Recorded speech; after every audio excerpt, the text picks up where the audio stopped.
Today on the Marvel Cinematic Universe podcast, Daredevil Born Again has been birthed. It exists. It is in the world, and we've seen the first 2 episodes. We're going to talk about that right now. This is our initial reaction, our first blush reaction to Daredevil Born Again. All that right after this. Welcome to the Marvel Cinematic Universe podcast. My name is Matthew Carroll. And I'm Ashley Coffin. Ashley, we've seen it. It's here. We've been waiting for this for like 6 years. How you feeling? I'm feeling really good. And also, this is the first time we get to talk about actual Daredevil content together. And it is very exciting for me. Yeah, me too. I'm sad that Jeff's not here, so the trio can't be all together. They're having a big birthday party for his partner tonight, so they're hanging out. It's a good reason. Yeah. Oh yeah. He has a good reason. He had to hang out with his Vanessa, you know. Sometimes you got to prioritize your relationship, you know, just like Fisk and Vanessa. Where in the pants, Vanessa? Yeah, running the show, Vanessa. Sure. Oh, yeah, absolutely. Well, let's give a spoiler alert because we're gonna jump right in. I don't think non-spoiler. It's cool. It's good. I think it fits really well for the most part with the Netflix series. Other than that, let's just dive in. Yeah. Spoiler alert. What? Let me just say. I have been rewatching the original Daredevil series, and I've been worried because I was loving it so much that this would just not live up to the Daredevil series. Like I was kind of worried that my rewatch was going to kill it for me because I was enjoying the rewatch so much. And there are things about this that I like slightly less than the Netflix series, but for the most part, this lived up to everything that I wanted from a continuation. And it's been years. The characters have changed and grown in the meantime. And they did some really bold stuff that we're about to talk about that I'm both narratively, I think was a good choice, but man, I'm mad about it. I'll say it. Foggy, why? Yeah, I'm so you know mad. what? Listen, if they were going to open the show, it was an amazing opening. It was crazy, but way to set a tone. Yeah. This is what the season's going to be, and it could be anything. So buckle up. Or it's also we're now moving on to a different Daredevil in a different time, which I was also not expecting the time jump and the characters to be even more separated. I think when they teased Foggy and Karen, we expected them to be a major part of the show. So I do feel like people are going to be pretty let down that might not be what's happening. Yeah. I'm indifferent. I'm kind of okay with it. I don't want to get into my criticisms too hard because I do think there's so many good things to talk about. But this has me, I put on my tinfoil hat a little bit about some of the changes they made and what actually happened there. Okay. But let's get into that later because I have one major criticism too we can get to later when we get to criticisms. I loved it, but I have a little problem. But there was just one little thing, you know? Yeah, there's definitely some issues that I think it could be better, but I'm so excited and so on board that I don't really want to overfocus, especially at the top of the cast. Getting to see him fly around with the baton. I mean, that's what I'm going to call it because theater. With the baton was so awesome. It was just, it was beautiful. Yeah. It was really cool. It definitely gave a different vibe for Daredevil. Just the entirety of it. We watched him do some of that kind of flipping, not with the baton, I don't believe, but some of that flipping in She-Hulk, and we were wondering if they would bring that more seasoned Daredevil who can really fly around like that. And they did. They brought it. Only does it a little bit, but he does it at the very beginning and really shows off. And that's the thing. I think this show seems to really... It front-loaded a big Daredevil fight, which I'm sure you noticed was a oneer for the most part. They did the oneer thing all up and down, which I don't... This Can I talk about my criticism now? Yeah, you can talk about your criticism. Okay. I just don't want us to be like Debbie Downer. Something that I loved so much about the original Daredevil was the fights. I love the fights. Me too. I loved how real they were and felt. And a lot of the fights felt CGI. I mean, don't mind him flying around the city in CGI. That's fine. But the fight sequences look like they were done in a lot of CGI. Yeah, and I'm I like, completely agree. He's only 2 years older than me. Because at first I started arguing with my husband because he said it immediately. You know, he immediately looks at me and he's like, what's with the CGI? I'm like, making excuses, but he's not wrong. And I was like, yeah, there's a little CGI going on here. Particularly that first scene, they went all in on like whatever. It's Disney, and they probably use the volume or whatever to go do all these in and out of the shot stuff where like they're coming up and down the hallway. They were trying to expand on the hallway fight idea from the first 3 seasons of Daredevil, and like they did, and I didn't mind the fight choreography. Like I liked it. I enjoyed the intensity of the emotions that went along with the fight, the Foggy and Karen of it all, and that was really, really intense and had me wrapped. But like, yeah, even you mentioned the flying with the baton. The first time he comes on screen with that baton, his body looks like Gumby, and like he lands and he like kind of Gumbies into like normal Daredevil. And I was like, I'll give them that, but not the fights. Yeah, exactly. I didn't mind the fighting, like the actual choreography, but I do think that entire set piece was filmed in a way, and maybe I'm wrong, but like it just seemed like a lot more, Disney-fied a little bit, for lack of a better term. When it didn't need it. I don't think it didn't need it. Yeah, it didn't need it. I that's something that I truly love about the original series is the way the fights feel so grounded, and that one doesn't feel grounded. I do love it though. I love the fight. I love him going up against Poindexter. I love his decision to throw Poindexter off the roof. Yeah, I was like, let's go. He deserved it. That's my guy. He did. He deserved it. It was such a great moment, and it was the perfect reason for him to cross the line. Foggy's always been his guy, helping him hold the line. The anchor. Yeah, and so having Foggy die was so hard for Matt, and then having him to make that choice, and then that being the reason he gave up the mask, it all like really made sense to me and really lined up. I thought it was a great opening, and it put Daredevil in an interesting place for this show, like a different place than we've seen him before. It was one thing that reminded me so much of the original show, which was just these characters not telling everybody the important information. Because the second Foggy's like, I'm hiding somebody in my apartment, everyone's like, but we're all on the same page finally. What's going on? I was like, there it is. There it is. That is the thing about losing Foggy that bothers me. The entirety of the series of Daredevil was all about them. They're always hiding something. They're always dealing with some issue. And then the last thing, the last episode, they make the new napkin, and they write the Nelson, Murdoch, and Page, and it's like, all right, they're finally a team. They all know the secret. They're all on board, and then it's over. Like that world that we've been excited to return to, and like you said, like I when I heard they're in the show, I was expecting a lot of them in the show, and it seems like we're definitely done with Foggy. I mean, we might get some flashbacks, but like we're done with Foggy for now, and Karen is also estranged from Matt, so we're not going to see a lot of her either. Francisco with Jay Scotty. Buddy. That's as far away from New York as you can probably possibly get, like map wise. So yeah, maybe she can bump into Ant-Man though. Yeah, lots of opportunities. Lots of opportunities for crossovers with Ant-Man. Okay, so we had the 1 year jump, and then Fisk runs for mayor and wins hands down. Yeah, this was such a obvious allusion to Trump. Like, there's just no fighting it. Like, this is gonna be that, and so people who don't like hearing us touch on politics, there's gonna be some of that because some of that we didn't do it; they did it. Sorry. Yeah, this show is absolutely touching on it. This is clearly making Fisk an analog for Trump with the hats and everything. And as someone who catchphrase? Fisk can fix it. Yeah. Which I want one of those hats. I would wear that hat.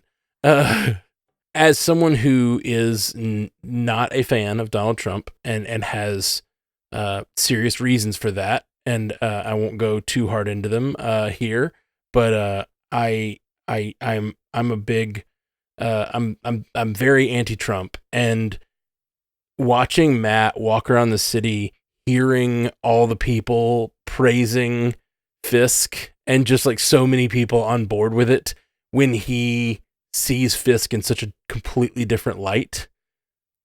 There's something really like I felt very seen by all of those scenes. Like all those scenes of him walking around the city just being like, how is everyone falling for this? Like, what is going on? Like, I just really, I think that was very deliberate, and it really put me in a place where I was like, oh man, I feel you, Matt. It's terrible, isn't it? That's why I kind of love that they had the conversation in the first episode. Like, he just walked right up to him, and Fisk is like, oh, he can come through. And he's like, you and I, we need to go have a sit and chat. And it goes really well. It was a very well-written scene. That scene was great between them. The dialogue was meaningful, and it was awesome. And of course, by the end of it, they're going to be mad at each other again, but you kind of don't want it to happen. Yeah, it's strange. Like, Fisk is one of those interesting characters. It reminds me of Heisenberg in Breaking Bad or whatever, like where he's fun to watch. And like even in season 3 of Daredevil, when he's like completely controlling the feds, there's something like, wow, he's such a mastermind, you know, like he has everyone wrapped around his finger. You know, it's amazing to watch. And like, you know, he's a bad guy, but like at the same time, you're like, this is fun to watch. And so having that mindset, maybe he's a good guy now. Like there's a part of me that really wants to root for him being a good guy, but there's no way. There's just no way. Because my favorite thing about it is he can't lie to Matt. So when Matt was like, just tell me that you are going to do everything good and you're going to be a good guy and this is for the city, he couldn't just lie and be like, yes, I have changed and I'm going to do it for the city. He laid it out for him. He's like, just say it. And he was like, if you threaten me, I'm going to kill you. And I was like, yes. Because he can't do it. He can't. And he knows he can't lie in front of him. And I loved it so much. I thought it was a really interesting, like, detente they reached, though, because it's like they really are this mutual assured destruction, and they're both kind of keeping each other honest. Like, Matt does not want to become a vigilante again, and Kingpin's telling him, like, I'm about to have the power. If you become a vigilante again, I will stop you. I will come for you. And Matt's saying, you know I will come for you if you walk off the path. And in the end of this episode, he kind of starts to, I don't know, he threatens. I mean, he does. He walks off the path hard. He threatens the police commissioner. Well, they were going to get him. What? Well, you mean, at the end of the first episode? No, second episode when he's shows the police commissioner the picture. Oh, okay. I thought like the very end. Sorry. Which I thought he was. Now that I think about it, though, I thought he was threatening that kid. But what they say a minute later, and I forgot about this line until just now. They say he thought we wouldn't find out about that kid, so maybe the police commissioner just has a second family in Philly, and that's he's not threatening him. He's not threatening his family. He's threatening him politically to reveal his family, which is less. Because dubious. let me tell you something. You don't go to King of Prussia, which is where I work, to get a cheesesteak when you live that. Like, if you're going for the best cheesesteak in this tri-state area, you're not going to King of Prussia for a cheesesteak, which is what that joke was. And I thought that was so funny. I was like, why are all these so tied in with my life? Yeah. And that was such a Philly attitude from the cop. I was like, this is so great. That guy is just reading him for everything. And because Fisk is the mayor, he can't do anything about it. Any other time, he would have bashed that guy's face into pudding, but he couldn't do it because there's people around and you're the mayor now. And that guy's like, what are you going to do? What are you going to do? And I loved it so much. That's the question, though, is like, I really am curious. There's definitely like still that bubbling rage right under Fisk. And maybe it's just because we've seen him go to it so many times. Like, is he still wanting to unleash that rage? They both have this dark passenger, as they talk about. Like, it's like that Dexter thing. They talk about it in the Born Again little special look or whatever they talked about. They both have, Vincent D'Onofrio was talking about, they both have their dark passenger. And they kind of talk about that at the coffee shop too, how they both have their other side, their dark halves. And it's like, I think they're both actually trying to put them away. I think Matt is really trying to put away Daredevil, and I think that Fisk is really trying to put away Kingpin. and I don't think either of them are going to be successful at it. Yeah. Well, do you think it's this gonna is come to kind a of head. acknowledging the stuff that happened in Echo? Because Yeah. Matt had that offshoot comment about him getting shot in the face. Yeah. Well, at Hawkeye and Echo. Did that kind of like do something to him? You know, You mean the whatever she shot did in to the face? him, Right. and he's like, so that's different from the shot in the face, but yes, like, so it sounds like they talked about what happens with a man with what happens when you're living without fear at one point, which is interesting because the man without fear, which they also talked about that during the eulogy in the end of season 3. But anyway, the living without fear book, and like, you know, she took away his pain and who is he now and all that stuff. Like, he seems to really have had some sort of revelation when Echo touched his head. And that seems to be real. Something happened. I don't think it's going to last. Yeah. I'm shocked that they touched on it at all, honestly. Like, I really wasn't sure they were going to bring the events of Echo, like, as fully into the show as they have. Both Hawkeye and Echo. They really have talked about it. We needed that wet hot continuity. That's right, we did. You just gotta give us that one little tiny morsel and we're totally fine. That's right. It doesn't have to be a lot. It just has to be mentioned, the fact that you tried to connect with what do you call her? He's like, I never had a child. I did have someone I was trying to mentor, maybe called it. He was trying to mentor her. I don't know. Wrong person. What do you think about Heather for Matt? Oh my God. The second I was like, oh, here we go. Immediately a new love interest for Matt Murdock. And of yes, course. they tapped on it with Karen. And I will always say, I kind of wish they always had like a Nat Cap relationship, even though all of us can fantasize about what happened of those random years with Cap and Nat. But I would have it's fine for a man and a woman character to just be friends, and they don't ever do it. It's always a love interest. And they finally moved them past it, and then they brought him back to it, which I guess made it hurt Matt more that, you know, she pulled away completely after Foggy was killed. But I'm like, how much do we have to go through, Matt Murdock? Hasn't he been through enough? No, apparently not. He has not. Oh, but well, then speaking of relationships, while we're on it, what universe are we in? What do you mean? This isn't the She-Hulk universe. It can't be. You know what I mean? Like, I just feel like, when did he go down and date Jen and then go to like the family picnic and stuff? I mean, there were years. You think it was somewhere in there? I don't know. It doesn't seem like the same. That Matt Murdock was so much more like relaxed. Well, if it happened before Foggy, that seemed like the Matt Murdock we got at the first few minutes of the show, when he's like at the bar and they're chatting and they're talking and he's like buddy with the DA lady, and that ends up being his partner later. Like that seemed like that Matt Murdock. That seemed like a pre-Foggy's death Matt Murdock that went to see. They also brought up Spider-Man, and no one's supposed to know who Spider-Man is. So that's a good point. No one's supposed to know who Peter Parker is, right? That's right. So Spider-Man still exists. Okay. And we saw him swing away. So like he's still out in a spider suit somewhere, but no one knows who Peter Parker is. I did really, I was like, Spider-Man, let's go. Yeah. Because even it would be fun to be a different universe and have it still be Tom Holland, and then have whatever happened. I don't know, an incursion, and only some people can go. Only Daredevil goes. Make it be the same. It's just the same universe. Just like it's. You just want it to be the same. Okay. Yeah, for sure. And I mean, I think She-Hulk's not in that. Okay. Yeah. I just want to know why he's flirting with Karen if he's dating Jen. Well, he's not dating Jen. They just hooked up while he was in LA. Like, no, she introduced him to the family. Right, but they live a little bit more. They live on different coasts, and like we don't know how many years. Like that show came out like 3 years ago. Let's say it's been 2 years between that and when Foggy dies. Like it's fine. Okay, well then a lot of time has passed. Yeah, a lot of time has passed. My bad. And it might just be like, you know, it was a fling out in LA for the week, and then he's gone. Fling with a She-Hulk, she will destroy you. Yes. That's a bad idea, even if you're Matt Murdock. Listen, Matt gets all the ladies we already know. Every lady. That's why I was like, oh, Coffee Lady, definitely his new girlfriend. Forget what movie that was. Was it Ray, in the movie Ray, where Ray Charles is talking about how he can feel their wrists to tell how attractive they are? Oh, no way. That's awesome.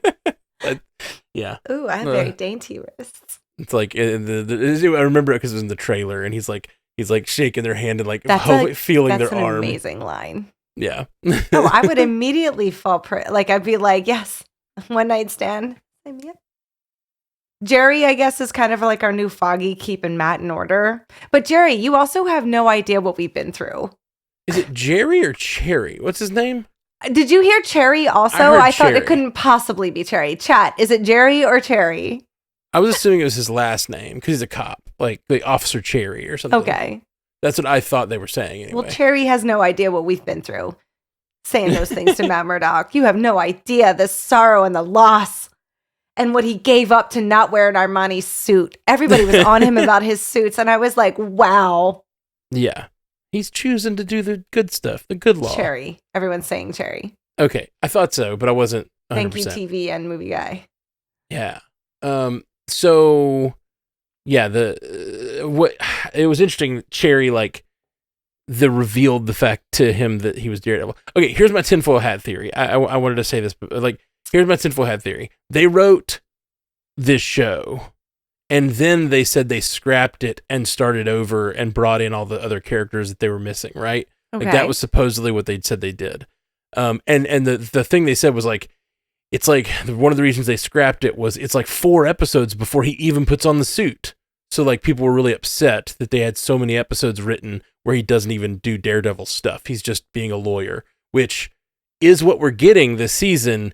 I have a feeling this show was written and then they were like, oh, everybody's really mad we don't have Karen and Foggy in it. And they're really mad we don't show Daredevil. So let's put a really big Karen, Foggy, and Daredevil scene at the first 10 minutes.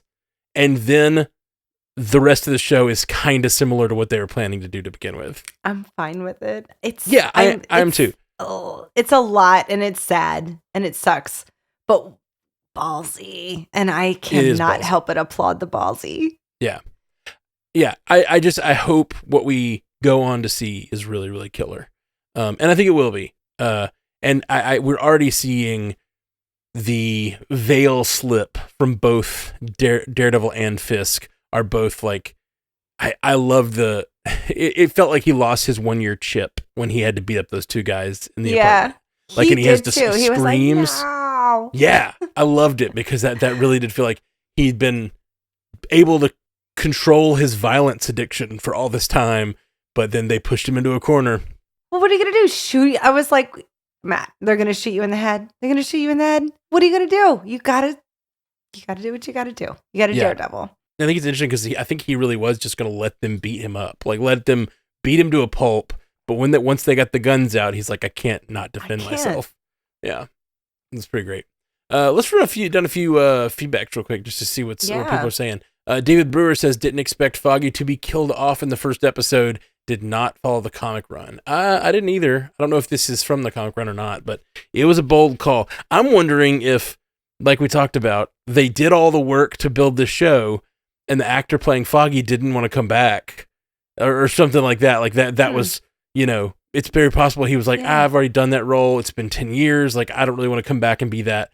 And then they were like, okay, can we back up a money truck? Because everyone's really mad at us. Can we back up a money truck for you to come back for one really good scene? And that'd be all. I don't know.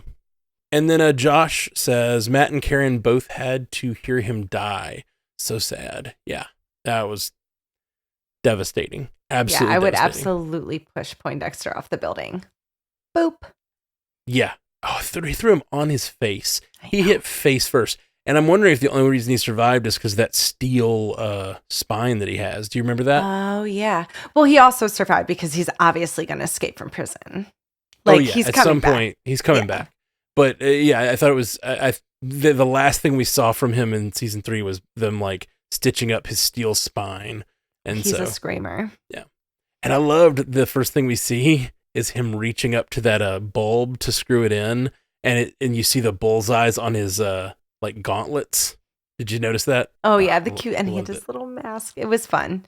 They did good. All the attention to detail. The cinematography was beautiful. It was. It really was. And yeah, I feel like it's less gritty than some of the Netflix stuff, but I think it's also in a different part of the city too. Like I feel like they're going for like a Matt Murdock he's dressing better. He's in the upper west side now, Yeah. or lower east side. Like, and I think the cinematography is sort of following that. Like he's walking around like what seemed to be almost like Times Square-ish, like with all these people and stuff. It's less gritty, Hell's Kitchen-y. I mean, he says it doesn't go to the kitchen that often anymore. Yeah. It's cool that they're bringing Ben's daughter or granddaughter or niece into it. I missed it. Yeah. Oh, I'm so glad you brought that up. I meant to. She gave him some business. Yeah, you think? I felt like she went pretty soft on him until the. I'm wondering. I think she will definitely end up following in Ben Urich's footsteps and like finding out the truth. I think of Fisk. Mm-hmm. Like I think she's going to be an important part of the show. But right now, she seems content to like write sort of a fluff piece about him. It didn't seem like and he's also very smart for thinking like, oh, she is used to being underestimated, so we're going to use that against her. Like, I would fall for it immediately. Be like, oh no, Yeah, I fell for it. Damn it. But she seems like a smart cookie, so I'm not worried about it. Oh yeah. She better be careful though. Anyone with the Urich name, I'm on board. And she has an Uncle Ben, and in the Marvel universe, having an Uncle Ben is pretty good. Yeah. Not for the Uncle Bens. I did love that Fisk filled the potholes. It is a huge problem by me. Yes. Could you just stop and fill the potholes? But it seems like such a who move. Like one pothole isn't going to fix all the potholes in the city.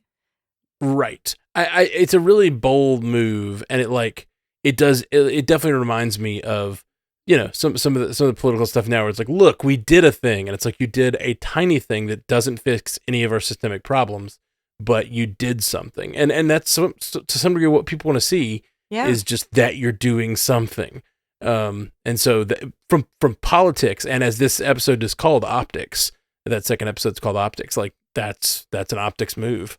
David Brewer also says, I noticed a few graphics glitches. I agree with that. I think, especially that first scene. More than a few. And it's like, if you're going to shroud your scene in smoke, then do a real fight. What are you hiding? But then I could see the bad CGI through the smoke until, I don't know. I'm like, I need those fights to get a lot more real. Yeah, me too. Even the end one wasn't great. I'm kind of hoping that... See, I liked the end one. I didn't really feel like the end one was CGI-ish. You said that earlier, and I didn't see it. Okay. I have to rewatch it. I thought that one looked a lot more real. Like, it reminded me of the old looked a lot more real than the beginning, but there were still elements that looked not right. And I'm like, oh, no. Okay. Don't you do that when the Punisher gets to this up. Don't you do it when he shows up. Frank Castle deserves way more respect than that. Angel Capel says, what do you think will happen with Vanessa? I think she's going to get in trouble. But I love that she's running shit. And she's like, ugh, how much longer are you going to be here? I have a profitable business to run. Like, you are out. And I hope that the whole time he's like, Vanessa, but please. Just like at home, he's like this little sheepish guy. But then out there, he's like even more mad at people because he's not running the household. I could see that happening. I can too. I think last season we had Vanessa upset because she talked about how Fisk wanted to like put her on a shelf basically and didn't want her to be involved in the business. And then he let her be involved. And now he's really let her be involved, and now she's running things. And I think she really likes being a career woman, as it were. Yeah. Career girl. That's right. She doesn't want to go back to just being like Fisk's, first lady of New York or whatever. Like she wants to get her hands dirty. And I think once his political stuff starts bumping into her business, it's going to be an issue. So I also think that she fell in love with Fisk partially because she was drawn to the power and like fierceness of him. And if he is restraining his dark, side, like, I don't know that she's going to be attracted to him like she used to be. I think she's already with someone else. She mentioned this episode. Oh, and right. It's like, affair. Is that Adam? And is Victor a son of a different coupling? I have no idea. Because he was Victor. They mentioned Victor, and then he said that he took a boy under as a mentor. I was mentoring him, and it didn't work out how I thought it would. That was about Echo. Oh. He said, I never had a kid. I tried to mentor someone, but that didn't really work out. And he said, I heard she shot you. Oh, okay. Then who's Victor? I don't know. I thought, I heard a Victor and an Adam, and I'm like, I don't know. Yeah, he said, I know about somebody. I don't remember the name. And yeah, we're going to rewatch again, and we're going to have another episode in a few days to talk about these, especially having 2 episodes in one night. It's really hard to keep everything straight. It's almost midnight. Yeah. And we're going to wrap up quick. Workday. Let's see, we got, did that guy's neck break at the end? I don't think so, but it was rough. That's what I said. I was like, he's still kind of Daredevil still, right? He's not going to do it yet. Yeah, no, I don't think he's killing on purpose anyway. He's just going to have to walk it off. We speculated when we watched the trailer, we saw that moment, and we were like, is that a moment where he kills someone? Because, like, is he going to leave behind being Daredevil because he killed someone, which we were right about. Kill somebody. But yeah, exactly. Far in this one. But I like that was why he decided to take the mask off. He was like, I killed someone. And then he coughs awake. I was like, of course he did. That's such a rough fall on his face. He looked really bad when he coughed awake. Okay, Andre says, did you guys see the tattoo on the cop's wrist? Was it a Punisher tattoo? Plus, I loved the tracksuit mention. Yeah, tracksuit not only got a mention, but they're one of the 5 families. They got shown in that scene. I saw the tattoo. I don't think it was a Punisher tattoo, but I don't know what it was. I don't know. It did look like a ghost. It looked like a ghost, but kind of like a skull too. I don't think it was Punisher because I think that would have been, if it was Punisher, I think they would have made it very clear that it was Punisher. And it's funny in the real world, like police officers have there's a connection there between like Punisher and police officers, and like having that like on the back of their trucks and stuff. It's interesting. Those were 2 police coming in, so it would make sense. Like if in this world they have that too. That's true. It was too long. Yeah, it was. I don't think it was a Punisher tattoo. It was something though. And I think it will come back. Whatever it is will come back. David Brewer says, in the Mayor Fisk run of Daredevil, Foggy actually helped Matt out. So no, Foggy did not die.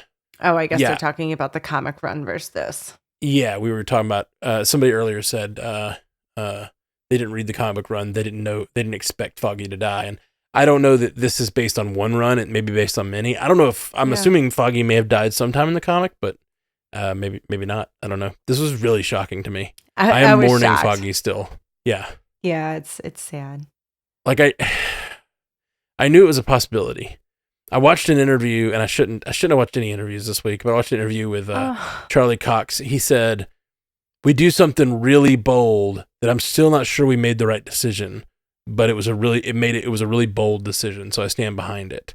And like, set the tone. I immediately, it was like one of his friends dies. Like that's what's going to happen. Either Foggy or Karen is going to die. And so like, I was like, damn it, why did I watch this interview? And then sure enough, in the first moments he dies. We were so dark. We're like, what if he turns around and kills Karen with a paperclip? Oh, gosh. I was like, what if he just took both? And he was like, no, his hands are tied. They're in jail. And I was like, oh, yeah, they were smart. And they tied his hands. Because they both heard her heels coming into the court. Yeah. The courthouse. Oh, you're talking about in the courthouse. Yeah, what if he turned around and was like, bing? Yeah, I thought you meant when they were fighting downstairs in the beginning. Yeah. Oof. But they didn't do it. They didn't do it. All right. Well, guys, that's probably our cast for today. We will be back with lots more. We're probably going to do another episode to kind of break these episodes down further once we have a chance to rewatch them and ingest the content a little more. And we'll be back soon. Hey, by the way, I'm supposed to mention this. I didn't get to talk to you about this before, Ashley. We're doing a 5-star review contest. Yay! Go to strandedpanda.com. I'm going to put an image up. We got about 4 or 5 podcasts that if you go give us a review, we're going to give away a PS5. Wow. With a PS5 with Spider-Man 2. And when it comes out, we will send you the new Black Panther and Cap game that's coming out this year. But it's not out yet. Yeah. Wow. Yeah, it's gonna be a really good prize. So PS5 with 2 Marvel games.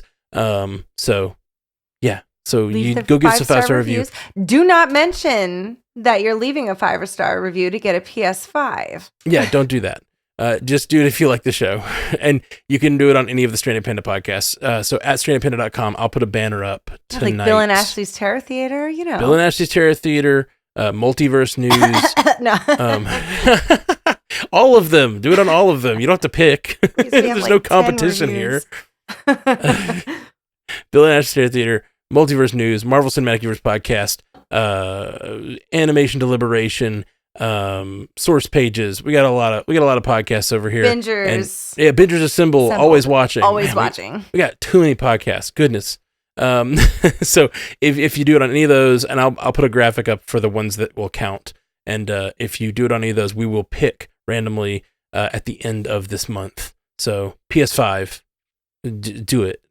And we'll mention your screen name at probably the first episode of next month, and we will maybe the second episode of next month, depending on how they fall. And we'll send you a PS5. It's gonna be fun. So, That's amazing. It is gonna be amazing. So yeah, we'll be back real soon. Peace. Until next time, true believers.